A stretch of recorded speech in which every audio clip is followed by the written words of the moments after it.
Voters are hoping the next Missouri governor will still gamble on keeping the Chiefs and the Royals in Missouri.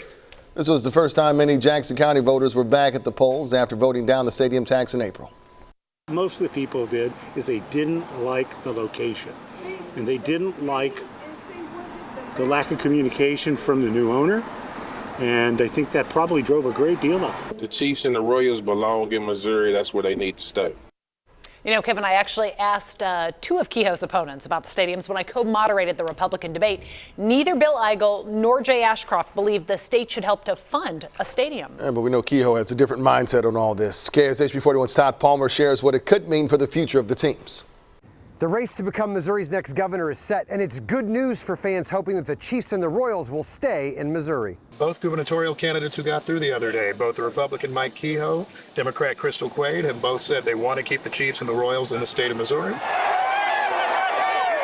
Both of them have made clear that this is an important economic development issue for the state of Missouri and the city of Kansas City. Lieutenant Governor Kho, who defeated Bill Eigel and Jay Ashcroft in Tuesday's primary, is the only one of the top three GOP candidates who is likely to support efforts to retain the Chiefs and Royals. I absolutely think we should keep the Chiefs and Royals here, and here's why. It's an economic development conversation. It's not about a Major League Baseball or football team. It's about somebody who has an impact on our state's economy, who employ people here, and the ripple effect into our community is unbelievable. Jackson County voters rejected a sales tax extension for the stadiums in April. 2 months later, the Kansas legislature approved changes to its Star Bonds development tool with an eye toward poaching the Chiefs and/or Royals. You know, a lot of people thought that that was kind of the end of the game, or you're in the fourth quarter or anything like that.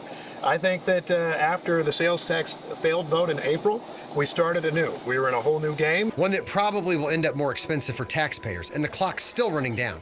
Chiefs President Mark Donovan said the team wants to make a decision within the next 6 months. I would love nothing more than for whomever is the governor-elect of Missouri to be able to, the week after, to announce that there is a plan for retention of both teams. The Chiefs are open to renovating Arrowhead Stadium or exploring a new stadium somewhere, possibly even on the Kansas side. Meanwhile, the Royals' preference remains a downtown stadium. At the Truman Sports Complex, I'm Todd Palmer, KSHB 41 News.